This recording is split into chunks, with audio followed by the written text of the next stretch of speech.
In the world of sports, you always need to start with a grassroots program. Every single Formula One driver on the grid started on go-karts. Now, in the world of motorcycling, there is a version of go-karts on two wheels. These are Ohvale. Let's find out more about them in this special episode of Beyond the Ride.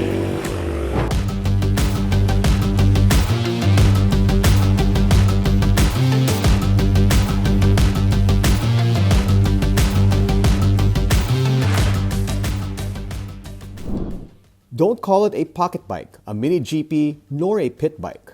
The Ohvale GP0 and GP2 bikes are the brainchild of Valerio Dalio, who is no stranger to the motorcycling world. This small MC with its purposeful, accessible, and playful ergonomics allows for the extreme riding style of a real race bike, while minimizing costs and is way more approachable. So would you consider this to be the parang go-kart ng bikes, ng motorcycles? Definitely. Yeah. Because as young as 6 years old, they can use it. Yeah, as young as 6 years old. Young as 6? Yeah. Yeah. Dorna, the organizer of MotoGS. They organize a race called Mini GP World Series. Ito yung gamit? The official platform. Yeah. The official bike is Ohvale. And how old are those riders? For the 160cc, it's 8 years old. Wow, 8 years old. Batang-bata up to 14. Pa. Wow, yeah. For the 190, it's 14 up to 16 years old. So ano siya talaga, no? Parang grassroots. Ito na yung breeding ground. Oo, ito na yun. Ito na yung grassroots ng motorcycle racing. Yes. And I understand na may parang road to MotoGP yan eh. The program of Ohvale. Yes, that's the World Series. Yeah, that's the World Series. Yun. So we will have a national series hopefully next year. Yeah. That's why this year we have an invitational for young riders, aspiring young riders to join us. Yeah. For next year's national race. Yeah. So the top two racers will automatically join the international, the World Series in Spain.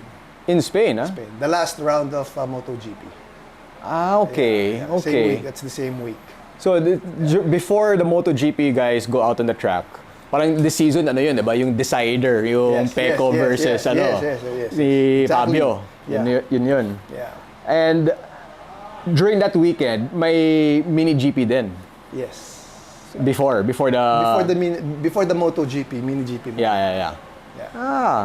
Kaya yung mga MotoGP riders, nanonood din. Yeah. Fans din sila. Yeah. Kasi diba parang in cars, parang a lot of those F1 riders started on go-karts. Exactly. Actually, all of them started in go-karts. Exactly. So, syempre, when they see a mini GP, when they see Ohvale on the track, syempre, brings them back to their beginning, di ba? Parang curious sila. Or, syempre, I'm sure they know some of the riders, the coaches, and the teams. So, ano talaga, no? It's a nice stepping ground for the bigger bikes. So, who can ride the bike? Like, what's the maximum in terms of size? Kasi ako, mga 5'6" lang ako, 150 pounds or so. And, syempre, pasok yan. Yeah. But, what's the limit? Well, I've seen some riders standing 6'4". 6'4"? Yeah.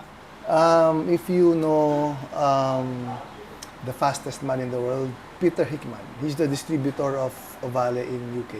Okay. He stands 6'2". I think he's around 200 plus pounds. Sorry, Pete. I know that guy. Ano yan? Isle of Man. Isle of Man. Yeah. Diba? World record holder. Yeah. He's riding an Ohvale. Wow. He's racing an Ohvale. Wow. Diba? That's impressive. So ano talaga siya? Legit talaga siya. Yeah. I've seen guys in, let's say, PSBK, yung mga superbike doon, no? Mga 6'5", 6'6", 6'4", and medyo mabigat. Yeah. Would you tell those guys to try out the Ohvale? Yes, of course, because we have the GP2. The GP2 is way bigger than this because it's around 12-inch tires. Okay. Then the height and the So, medyo, length, mas pasok yung legs. Yeah. Okay. And all MotoGP riders are using the GP2. Yeah, the 190 GP2. And what do they use it for? In terms of, kasi, why would they use the small bikes if they can just use their bikes, the big sport bikes? Maybe part of their training. It's like in basketball, di ba? You just can't play in the pro league. Di ba? You have to train, you have to practice. Yeah. Di ba? Hindi porket shooter ka, shoot mo, lagi mo na shoot. Di ba? So, I think, number one, if they want to correct something Okay. on their form, braking, acceleration, Yeah. something like that. So good training siya. Or from injury, something like that. Or they just want to have fun. Yeah. Diba?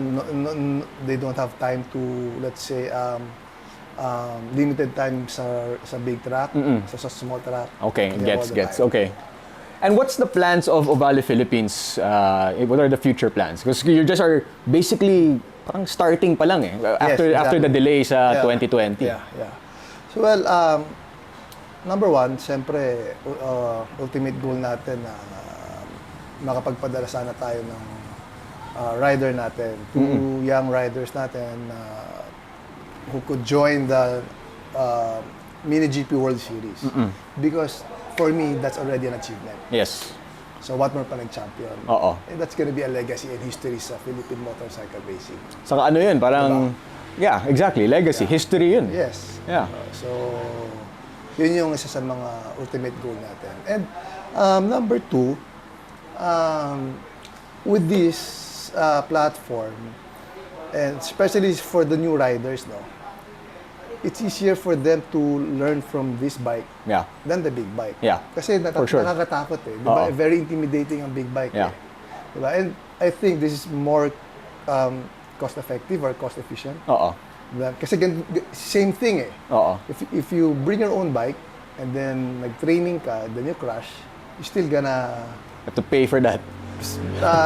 parang you still have to change, diba? Oo. You still have to buy the parts, Yeah. diba? Na-damage mo. Same thing here. Good thing is may mga crash protection siya. Okay.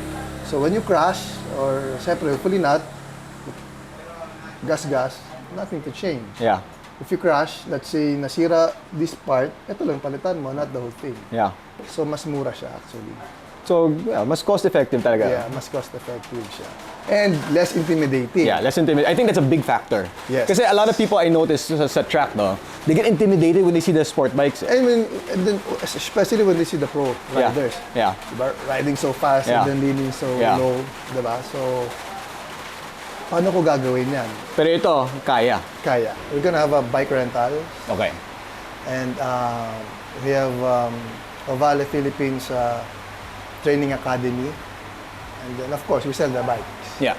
So, we have 110cc, we have 110cc automatic, 110cc 4-speed, 160cc, and 190cc GP2.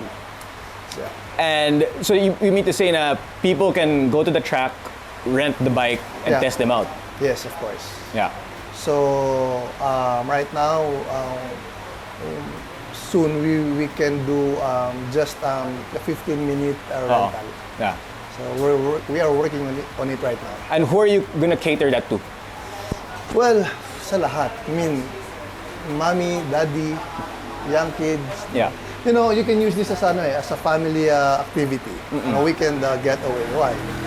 With this bike, mom, dad, and syempre si baby can use it. Yeah. Diba?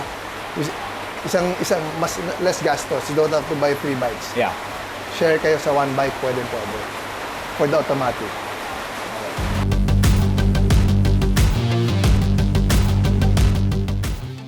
This one is 110cc automatic.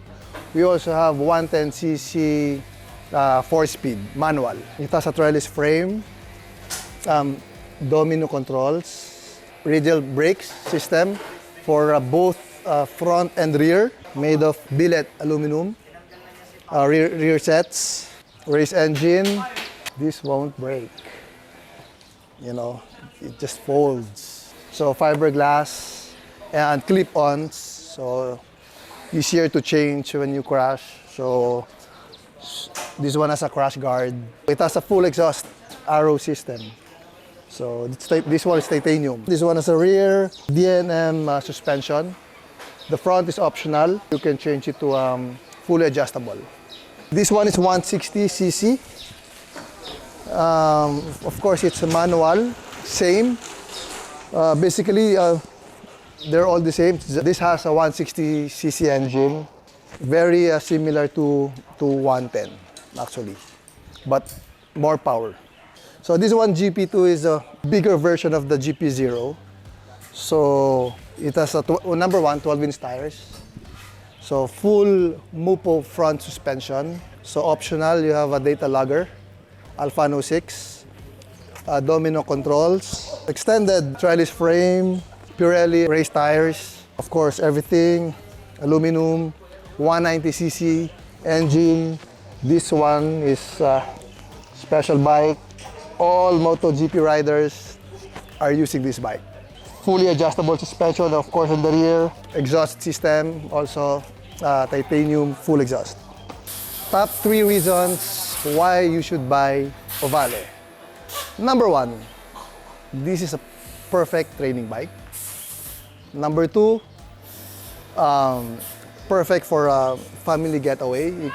You can use, family can use only one bike, the automatic, for mom, dad, and syempre the baby.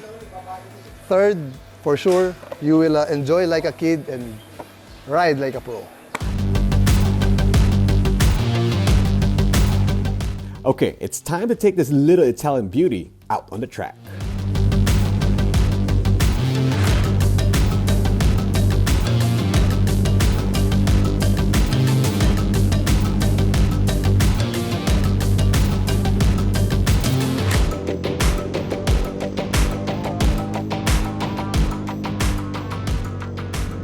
All right, so I gotta admit, I absolutely had a fun time with these little bikes. I mean, the sensation that you get from riding these bikes around the track is kind of similar to what one would get with go-karts, right? The fun factor is there. It's a whole lot of fun. I mean, I'll be honest with you, I don't know if my skills improved riding the bike.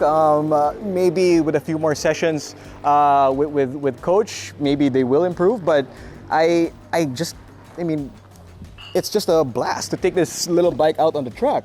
I have to admit though, I mean, it's not a bike that you can have and then ride it around town. I mean, it's very dangerous because you're very low. The same way that you can't really take a go-kart around the city or around even the village, right? I wouldn't recommend it. It's probably, you wouldn't do that with this bike. But to have the bike, you know, use it on the track, have fun with it, I can see it. I can see a lot of people enjoying this little pocket rocket. And of course, it's very intriguing also that Ohvale Philippines and Ohvale International has a whole program that will hopefully lead some young riders into the world of MotoGP. So maybe this is going to be the best way to actually get a rider from the Philippines into the world stage. Now, if you want to learn more about Ohvale, you can check out their Facebook page and their website. We'll post the link in the bottom. And of course, if you want to learn more about anything in the world of motorcycling, you can log on to www.motodeal.com.ph. This has been Gino Rufino. Hope you guys enjoyed going beyond the ride.